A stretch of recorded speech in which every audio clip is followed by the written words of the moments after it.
Don in London, hello. It's February 4th, 2009. My video is all about recovery from addiction, and the addiction either to substance or behaviour. My addictive substance was alcohol, my behaviour all those years, and still probably trying to be perfect, and somehow never being perfect. And that's the gift, really. We keep on learning one day at a time how to live life, and how to make the most of what we've got. And part of my mantra in the morning is to ask myself, how am I feeling this morning when I wake up? And the answer is quite tired. I didn't sleep well last night. What can I do about it? Take it easy to an extent, but also know I've got things to do today to keep me sober and moving along in the right direction. And part of my way of doing that is to do videos on recovery, and also share a message of experience, strength and hope with everyone who may encounter my videos. I am an avid fan and believer in the 12-step program of AA, that's Alcoholics Anonymous. I will never speak for AA or what it is. It's an organisation which keeps itself to itself, in the sense that it doesn't have any leaders and people don't speak out for it. But I can speak about my recovery, and that's important to me. It's part of my internal integrity, an ethical system, if you like, for trying to live with the truth of now. And I'll share the AA preamble, which is shared at every meeting. It slows me down into the moment of being here and talking and sharing a message. Alcoholics Anonymous is a fellowship of men and women who share their experience, strength and hope with each other, that they may solve their common problem and help others to recover from alcoholism. The only requirement for membership is a desire to stop drinking. There are no dues or fees for AA membership. We are self-supporting through our own contributions. AA is not allied with any sect, denomination, politics, organisation or institution. Does not wish to engage in any controversy, neither endorses nor opposes any causes. Our primary purpose is to stay sober and help other alcoholics to achieve sobriety. And for me, the last sentence there where it says our primary purpose is to stay sober and help other alcoholics to achieve sobriety, we follow our path on how we may do that, and part of that for me is doing these videos, and thank you for the feedback as well and the emails of support. It is a difficult time, and I'm human, so if you love somebody and they're out of your life, then you've got a gap, and I need to be aware of what I fill that gap with, so it's not to be filled with inconsequential, I don't know, I suppose being careful with my resources. And I go to AA meetings. I went to 2 meetings yesterday. In between I had a consultation at the hospital about my condition to do with type 1 diabetes, and it was a gift in recovery actually, type 1 diabetes, 2 years in, and suddenly there I am, losing weight, thirsty, and actually suffering from malnutrition. And I forget that so easily, but I was given some very strong reminders what I must do around keeping my blood sugar right, or my blood sugar levels as best I can below 7. Watch out for cholesterol, and watch out for the lipids and triglycerides in my blood. They need to be kept in a better managed condition. So I have plenty to do, and I'll be making a roster or a routine of tests I must do more diligently in the future, or I won't be here for very long. So a bit of a wake-up call again. I knew to a large extent things had slid away from me over the last few months, but they do. Things like this happen, and we get driven in one way or another.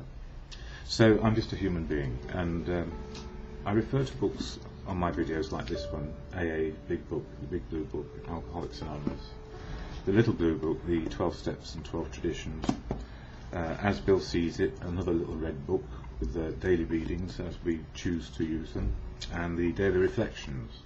And I really focus mainly on these two often, As Bill Sees It and daily reflections. But I was reading something somebody had put on one of my videos from quite a long time ago about helping others, and the chapter in the Big Blue Book, this one, and it says Working with Others, chapter 7, and it says this: practical experience shows that nothing will so much ensure immunity from drinking as intensive work with other alcoholics. It works when other activities fail. This is our 12th step suggestion. Carry this message to other alcoholics. You can help when no one else can. You can secure their confidence when others fail. Remember, they are very ill, and I remember how ill I was. Life will take on new meaning, to watch people recover, to see them help others, to watch loneliness vanish, to see a fellowship grow up about you, to have a host of friends. This is an experience you must not miss. We know you will not want to miss it. Frequent contact with newcomers and with each other is the bright spot of our lives, which is why I go to so many meetings. There is no substitute, not even me here on YouTube. But if you can't get out, I'm sure other people are doing these videos too. Perhaps you are not perhaps you are not acquainted with any drinkers who want to recover. You can easily find some by asking a few doctors, ministers, priests or hospitals. They will be only too glad to assist you. Don't start out as an evangelist or reformer. Unfortunately, a lot of prejudice exists. No kidding. You will be handicapped if you arouse it. Ministers and doctors are competent, and you can learn much from them if you wish. But it happens that because of your own drinking experience, you can be uniquely useful to other alcoholics. So cooperate, never criticise. To be helpful is our only aim. And, how we spread the message of recovery is the best we can do with what we have. What I've found is that if I hadn't got to meetings of AA, even though I hated it in the beginning because it was suggesting that I should stop drinking, actually there are no shoulds, it's only suggested that one should stop drinking. And the difficulty is when you're in a black place where a drink is keeping you going, you think and feel it is, then it's very hard to give it up. So I guess sharing a message of experience, strength and hope is critical to the survival of the fellowship, but more so critical to the person who is involved in fellowship. And it's essentially a fellowship. It's not an organisation. There are no professionals in charge of it. There's no way that AA can fix a person. Only a person can learn to live sober. So no fixing. You can't be one thing one day and another thing the next. A bit like life, really. We have to learn life every single day. And why am I being so pedantic about this today? And the simple reason is I need to pay attention to my bodily functions and system with the diabetes, or I won't keep in recovery. And last night's meeting, it reminded me there are two types of day we can have in recovery, really. And it's about the forgotten steps in the middle of this program. And I know I'm talking about being restored to sanity this month, and it sort of applies. We can have a sort of step 6 day, and the 6th step in the program reads like this in this blue book. If I can find it. Here we go. Yeah, step 6. We were entirely ready to have God remove all these defects of character. And for me, God is truth. So if I'm looking to have my defects of character removed, I need to find out what they are. And then get to the truth of the matter. Because for me, God is truth, as Gandhi said. And you can't argue with the truth. We can argue the toss about what our version of truth might be, but the truth is. So it says here, step 6, necessary to spiritual growth, beginning of a lifetime job. Yes, it's a daily thing. Recognition of the difference between striving for objectives and perfection. We must keep trying. Being ready is all important. Necessity of taking action. Delay is dangerous. Rebellion may be fatal. Points at which we abandon limited objectives and move forward to God's will for us, or the truth of now, as I see it. So if I get stuck in my defects, primary ones are fear, putting on a brave face, and ego. That's the sort of day I could have.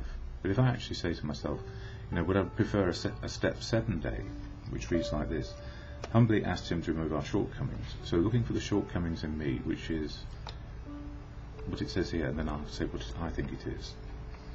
What is humility? What can it mean to us? The avenue to true freedom of the spirit. Necessary aid for survival. Value of ego puncturing. Failure and misery transformed by humility. Strength from weakness. Pain is the admission price for a new life. Self-centered fear, chief activator of defects. Step 7 is a change in attitude which permits us to move out of ourselves towards God, or the truth. And for me, my shortcomings, if you like, not enough faith, not enough courage, not enough confidence in living the truth. So if I try live better with more faith, more confidence and more understanding of courage, I get a better day with the truth as my guide.